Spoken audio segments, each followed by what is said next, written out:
Coucou la famille et bienvenue sur ma chaîne.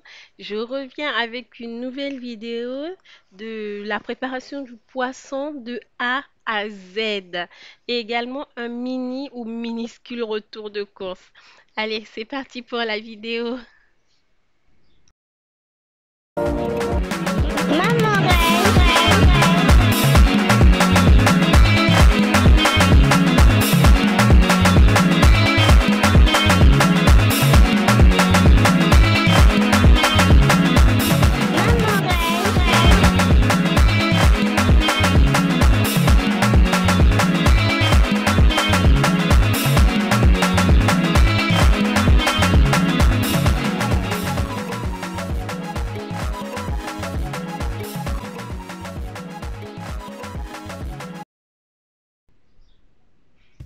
Voilà, donc je vous reprends avec cette nouvelle vidéo après tout ce temps.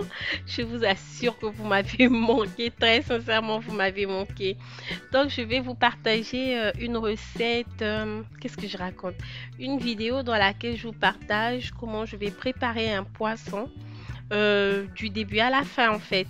Je vais le nettoyer, l'écailler, le vider, le nettoyer, l'assaisonner et également le cuire. Donc je vais vous partager quelques petites astuces que j'utilise. Également, j'avais fait un petit tour au marché. Depuis quelques temps, je vais vous expliquer après. Là, je vous montre d'abord comment je nettoie mon poisson. Je commence toujours par écailler le poisson si le poisson a des écailles. Donc, je vais gratter cet outil-là. C'est simple, hein. C'est un truc artisanal qui est vendu ici au marché des poissons. Donc, c'est juste un morceau de planche ou de bois dans lequel on a inséré des pointes. C'est tout, hein. Mais il y en a aussi des outils comme ça, modernes, qui viennent de Chine, qui sont vendus ici dans les magasins spécialisés ou même au marché, là où on vend les ustensiles de cuisine. C'est pas cher en plus, hein. C'est juste que moi, j'ai préféré celui-là parce qu'il est plus dur, parce que j'ai l'habitude de prendre de gros poissons souvent. Et quand on a le moderne, là, il n'est pas très dur. Donc, du coup, ça s'abîme vite et je trouve que ce sont des sous jetés pour rien. Donc, après avoir écaillé, je vais retirer les nageoires. Je vais tailler les nageoires, mais cette étape n'est pas obligatoire vu que le poisson, on va faire des filets. Donc, on va lever les filets des poissons. Donc, l'étape des nageoires n'est pas obligatoire, hein. C'est juste par habitude que je le fais. Voilà. Donc, une fois que je vais retirer toutes les nageoires, je vais je vais vider le poisson. Donc, je fais une entaille au niveau du ventre du poisson, depuis la première incision naturelle jusqu'en haut, jusqu'à la première nageoire supérieure. Et je vais faire l'entaille afin de vider. Et avant de vider le ventre, je vais d'abord vider la tête.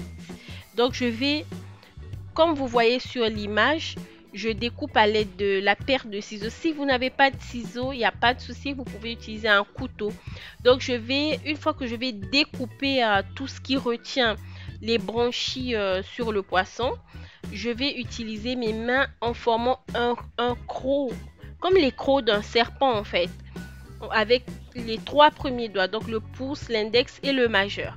Je vais l'utiliser pour retirer les branchies et également les intestins, tout ce qu'il y a à l'intérieur. Vraiment désolée pour les âmes sensibles si vous ne supportez pas ce genre d'image. Je suis sincèrement désolée, mais moi, ça me dérange pas de nettoyer le poisson. J'aime le poisson. Du coup, ça me dérange pas de le nettoyer. Ici, à Dakar, on a la possibilité de faire nettoyer notre poisson depuis le marché. Mais moi, j'aime pas. J'aime pas parce que je trouve que généralement, le poisson a toujours des écailles une fois que désolé, excusez-moi. Donc je disais, le poisson a toujours des écailles une fois que qu'on rentre à la maison. On doit à nouveau renettoyer. C'est du travail pour rien. C'est de l'argent jeté pour rien. Donc là, je vais lever mon filet. Il faut se munir d'un couteau très tranchant. Vraiment, je suis désolée pour la qualité de l'image parce que quand j'avais positionné mon téléphone, j'avais pas remarqué que l'image n'était pas claire. Du coup, j'ai pas pris le soin d'ajuster ou d'arranger. Du coup, la partie où je lève le filet de ce poisson est complètement floue. Mais au début de la vidéo, vous avez quand même vu à quoi il ressemble ce poisson. Je ne connais pas le nom. Je ne connais pas le nom de ce poisson. Oui, c'est rare, mais en tout cas, je ne connais pas son nom. J'ai l'habitude de le voir au marché des poissons, c'est pourquoi je l'ai acheté. Il est bon. Vraiment, je vais pas m'en plaindre, il est bon, mais je connais pas comment on appelle ce poisson. Donc, si quelqu'un a reconnu de quel poisson il s'agit, vraiment, je vous invite à le noter en commentaire. Donc, le geste qu'il faut faire, c'est juste comme à l'image, hein. On fait d'abord une entaille au niveau de la peau afin d'avoir une facilité à creuser la chair. Et on gratte au niveau de l'arête principale. On gratte au niveau de l'arête principale. Dans la dernière vidéo dans laquelle je levais les poissons du barracuda, j'avais complètement perdu toute ma technique.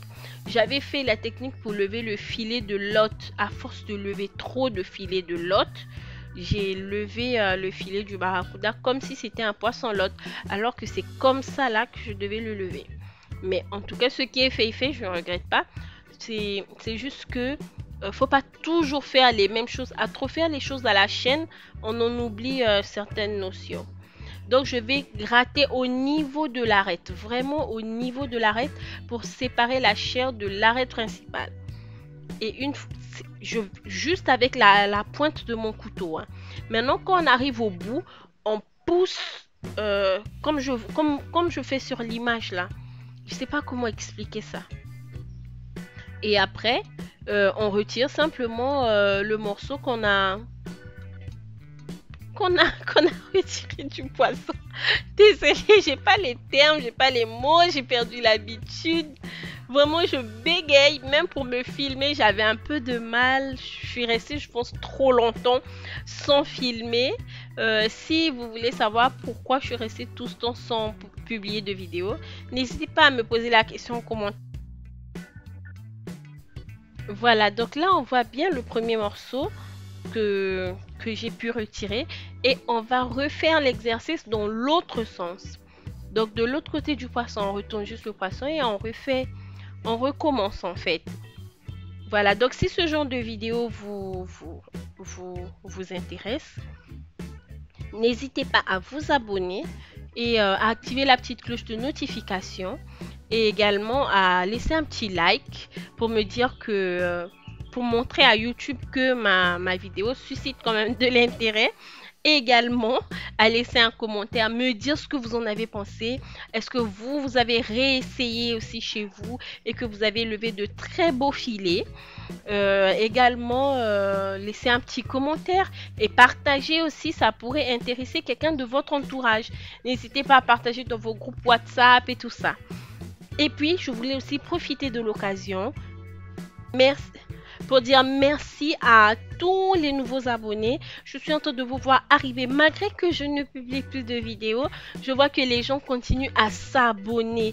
Donc, je voudrais dire merci, un grand merci à tous mes nouveaux abonnés. Malgré mon absence, vous n'avez pas hésité à vous abonner. Également, je voudrais dire merci à ceux qui partagent, à tous mes anciens abonnés. Je vous dis un grand merci parce que quand je vois dans mes statistiques, je constate que vous continuez à suivre mes vidéos.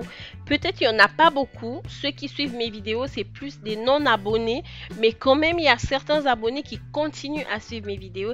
Et ça me touche, ça me va droit au cœur. Je voudrais vraiment vous dire un grand merci. Merci sincèrement. Voilà.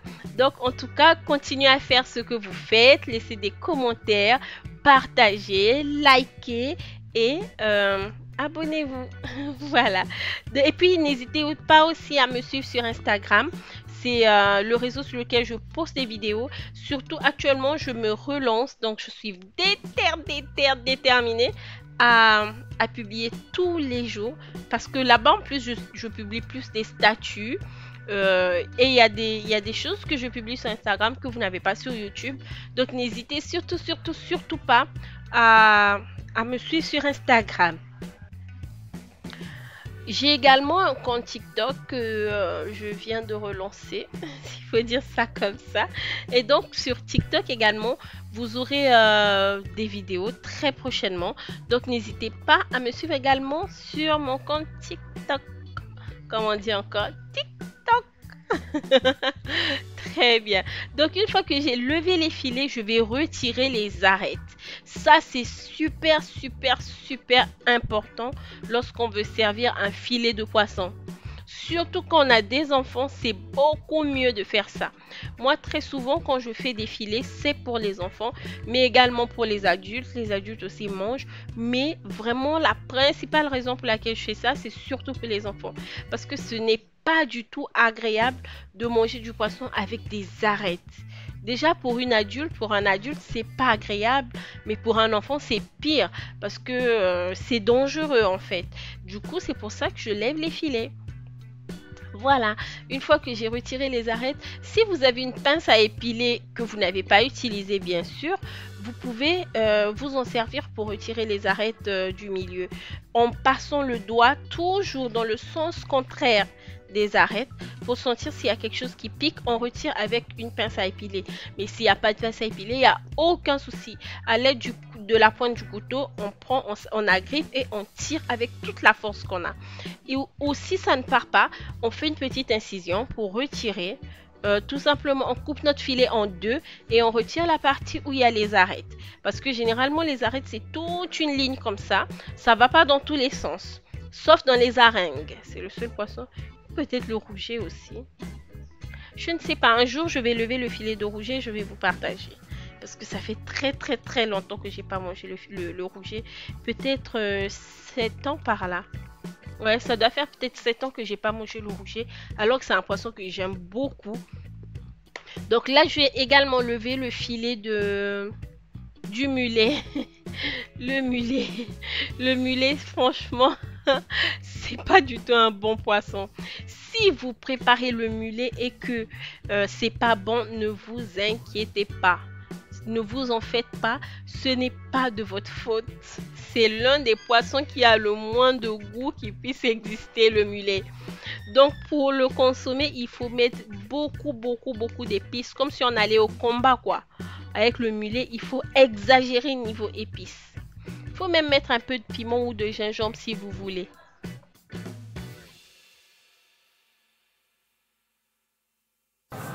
Une fois que j'ai fini de nettoyer tous mes poissons, de faire les filets et tout, je nettoie tout au fur et à mesure. C'est une technique ou une astuce que j'ai pris chez ma copine Nati. Si tu passes par là, ma copine, coucou. Donc, elle, pendant qu'elle fait la cuisine, en même temps, quand elle utilise un ustensile. Quand elle utilise l'ustensile de cuisine, elle lave ça en même temps. Donc, j'ai copié cette astuce. Désolée, ma copine, oh, j'ai triché. Oh. On est là pour s'entraider, comme tu as l'habitude de dire. On est là pour se passer les bonnes actions, les bons gestes. Donc, une fois que j'ai nettoyé tout ça là en même temps, je vais passer à l'assaisonnement de mes poissons. Sachez que j'avais déjà... En fait, à part les filets, j'avais aussi nettoyé des petits poissons. Ce sont des poissons que j'avais pris au marché, bon, comme les autres. Sauf que ces poissons-là, ce sont beaucoup des petits poissons. Très sincèrement, je ne vous recommande pas ça. C'est beaucoup de boulot. J'ai l'habitude de les prendre, hein. Je ne refuse pas, mais c'est beaucoup de boulot. Donc, à part les poissons, ce matin, j'étais au marché. J'ai acheté ce que vous voyez là pour faire le tchèp de demain. Tomates, patates douces, manioc, riz, vermicelle, carottes, oseille, et quoi encore? La tomate, le poivre noir, les raisins secs pour les vermicelles et les 7 épices. J'avais également pris le poisson séché qu'on utilise pour le tchèp, et j'ai pris la levure boulangère pour faire comment tu appelles ça, les donuts et les beignets.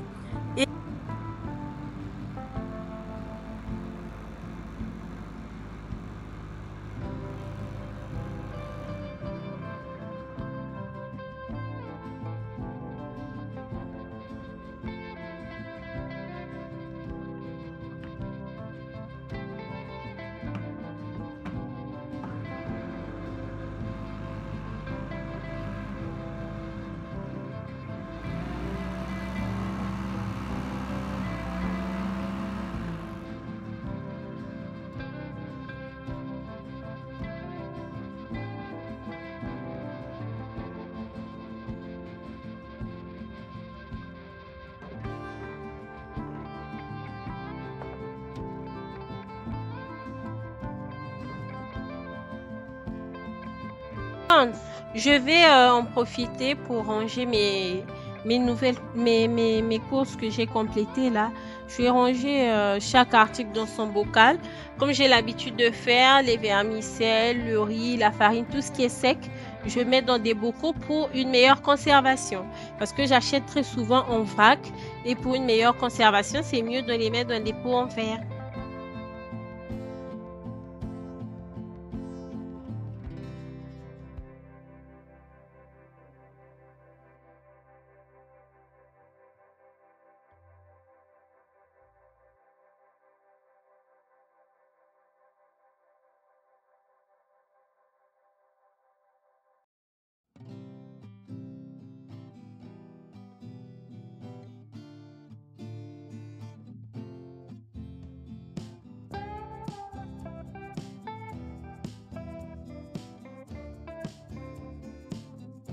J'ai aussi pris les tripes parce que j'ai prévu faire le haricot dans mon menu des 10 jours. Déjà, moi, actuellement, je fais plus le marché du mois ou le marché de la semaine ou des 2 semaines. Et le marché du mois, je me rendais compte que j'avais beaucoup de pertes. Je gérais pas bien mes dépenses, je gérais pas bien les produits que j'avais. Du coup, soit j'avais du gaspillage ou très souvent c'était le gaspillage en fait. Du coup, j'ai arrêté. J'ai commencé à faire toutes les 2 semaines. C'était toujours la même chose. Certes, le gaspillage était moindre, mais c'était toujours... j'avais toujours quelques trucs que je jetais. Donc, j'ai arrêté de faire toutes les 2 semaines. J'ai fait toutes les semaines, mais je trouvais que c'était beaucoup de travail. Aller au marché toutes les semaines, ça me donnait le vertige. Donc, du coup, j'ai commencé à faire tous les 10 jours et je trouve que c'est bon. Tous les 10 jours, c'est vraiment mon rythme. J'ai trouvé mon rythme. Et donc, comme vous avez vu, j'ai découpé les morceaux de poisson et j'ai découpé les morceaux de filet. Je continue toujours à vérifier. Peut-être que j'étais passée à côté d'une arête ou que j'ai été très vigilante. Donc, je vais faire des parts. Je vais couper mes filets en parts. Et après, je vais tout assaisonner avec les épices que je viens de mixer. Donc, j'ai haché l'ail, l'oignon vert et l'oignon. Voilà. Donc, je vais juste y rajouter du sel, du poivre noir et de la moutarde. La moutarde, ça passe très bien avec le poisson. Il arrive des fois où quand j'avais de la moutarde déjà épicée, je n'utilisais que la moutarde. À la limite, j'ajoutais un tout petit peu de sel pour pouvoir équilibrer les goûts. Mais je n'utilisais que de la moutarde avant. Bon, aujourd'hui, j'utilise aussi d'autres épices.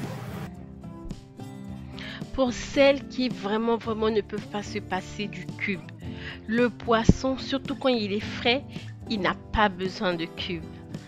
Un peu de sel, de poivre, c'est déjà bon pour le poisson. Mais comme on est maintenant habitué à manger la nourriture super épicée, on peut toujours ajouter des épices fraîches pour rajouter du goût. Et si c'est toujours pas suffisant, on peut toujours ajouter du gingembre ou du piment, un tout petit peu pour ceux qui n'en consomment pas comme moi. Moi, je ne consomme pas de piment, donc je l'utilise très rarement. C'est plus pour le parfum que j'utilise le piment, sinon j'en utilise pas. Voilà, donc j'ai fait des incisions dans mon poisson afin de pouvoir l'assaisonner. Donc les incisions, elle est faite par rapport au gabarit du poisson, bien sûr. Franchement, je vous prie de m'excuser par rapport à la qualité du son. Je suis consciente que le son n'est pas du tout bon. J'ai un souci avec mon micro, avec le micro de mon casque. Je ne sais pas ce qui se passe. C'est toujours le même que j'utilise depuis longtemps. Et en plus, on est samedi, donc il y a les enfants à la maison. Donc le son de la télé, tout ça, ça entre. Et les appartements ne sont pas très bien isolés. Ça fait que le son entre en fait. Je devais faire la voix off la nuit, mais j'étais tellement fatiguée que j'étais fatiguée en fait. Le son de ma voix, on ressentait ma fatigue par le son de ma voix. Donc je ne pouvais pas me permettre de vous faire une vidéo avec une voix décadente en fait.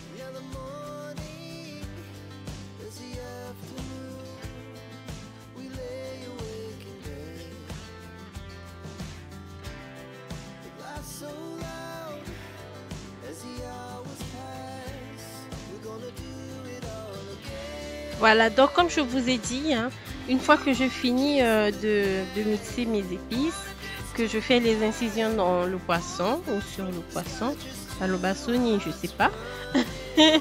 Le français, trop de chichi, trop de chacha. Donc je mets les épices fraîches là dans ma cuvette. Je rajoute du sel, du poivre et de la moutarde. Je mélange et puis je commence à insérer mon mélange d'épices dans les incisions que j'ai fait.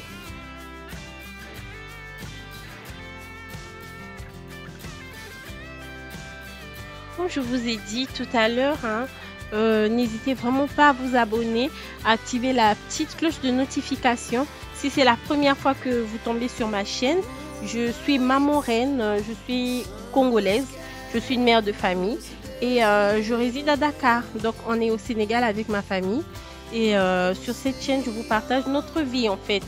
La vie qu'on a au Sénégal, une vie de famille modeste, en pleine capitale sénégalaise, donc à Dakar. Et je vous partage des recettes de cuisine et on se motive ensemble pour le ménage. Donc on fait des motivations ménage et également j'ai une émission intitulée Parlons sans tabou. C'est vrai qu'il y a longtemps que je ne l'ai pas alimentée, mais ça ne saurait tarder. Il y a plein de projets en vue, il ne reste plus qu'à passer à l'acte en fait. Voilà. Donc à part ça, je vous partage également des vlogs. Mais en fait, tout ça, ça fait partie de la vie de famille, quoi. Vous voyez? La vie d'une famille à Dakar et tout. Voilà. Et des retours de course, tout ça. Voilà. Donc, si ce genre de thématique vous intéresse, vous voulez voir un peu à quoi ressemble la vie d'une famille modeste en Afrique de l'Ouest, précisément dans la capitale du Sénégal, je parle pas des Richards qui vous montrent la belle vie sur Instagram. Non, pas du tout. On est une famille modeste. On n'est pas une famille pauvre, mais on est une famille modeste et on vit dans la capitale du Sénégal depuis bien longtemps. Wali Walou. Donc, si ce genre de thématique vous intéresse, je vous invite à vous abonner et à activer la petite cloche de notification. À liker, laisser un like pour montrer à YouTube que ma vidéo est quand même intéressante. À laisser un commentaire, comme ça vous me dites en commentaire ce que vous en avez pensé. Et à partager pour pouvoir booster la vidéo. Et ça pourrait aussi intéresser quelqu'un autour de vous. Voilà. Et je vous dis déjà merci d'avance. Comme je vous ai dit tout à l'heure, on copie les bons gestes. Donc, une fois qu'on finit d'utiliser un ustensile, vous avez fait la Lucas signification, ce qui genre un mot oyo. Un ustensile. Une fois qu'on a fini d'utiliser l'ustensile de cuisine, on le nettoie à un ustensile. On le nettoie en même temps. Comme ça, ça nous aide à ne pas avoir beaucoup de vaisselle en fait. Donc, quand j'ai fini d'assaisonner mes poissons, j'ai fini de nettoyer ma plaque, je vais passer à la cuisson de mes poissons. Ce que je fais, c'est que je mets d'abord l'huile au feu. Je mets l'huile à chauffer. Après, je vais rajouter les poissons.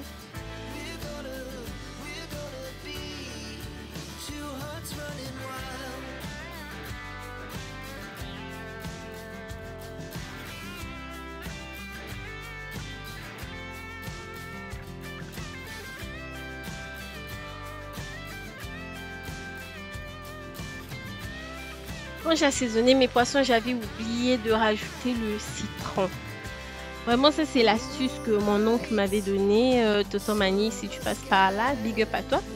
Donc, je rajoute toujours du citron. Ça enlève l'odeur nauséabonde du poisson là.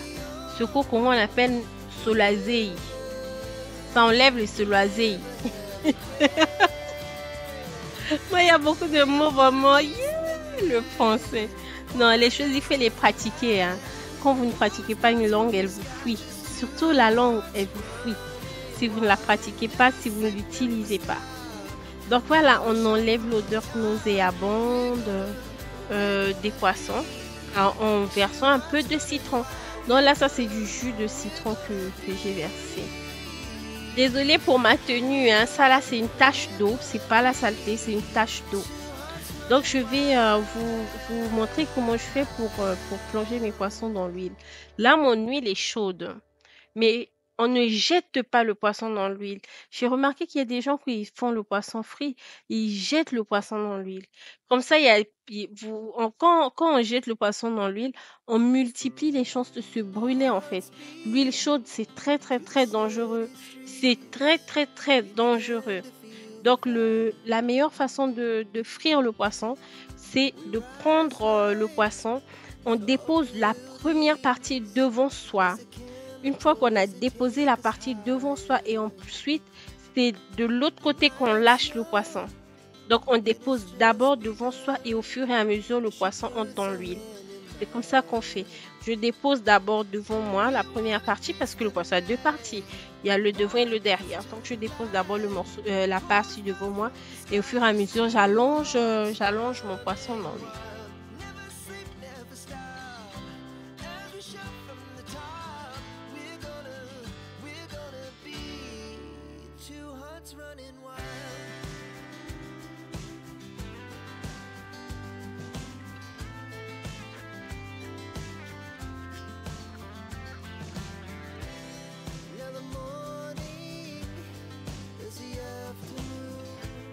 Et quand on fait le poisson, on n'a pas besoin que le feu soit très vif, hein.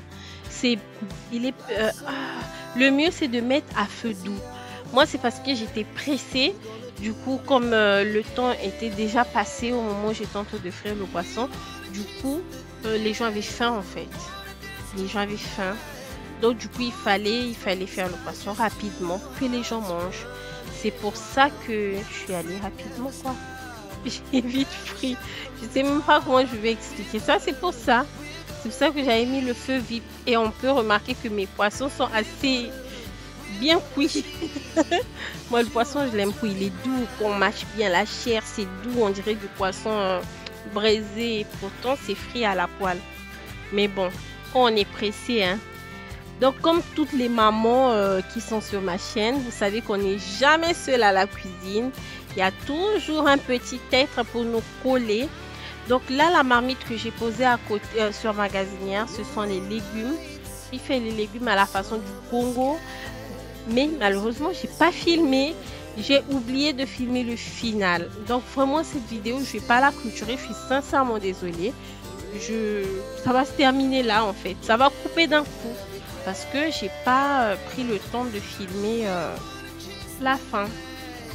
Donc j'espère en tout cas que vous avez aimé être en ma compagnie à nouveau après tout ce temps. N'hésitez vraiment pas à vous abonner, à laisser un like et à laisser un commentaire. Dites-moi ce que vous en avez pensé et à partager également, ça pourrait intéresser quelqu'un dans votre entourage. Je vous fais de gros bisous. Allez, rendez-vous à la prochaine vidéo. Bye!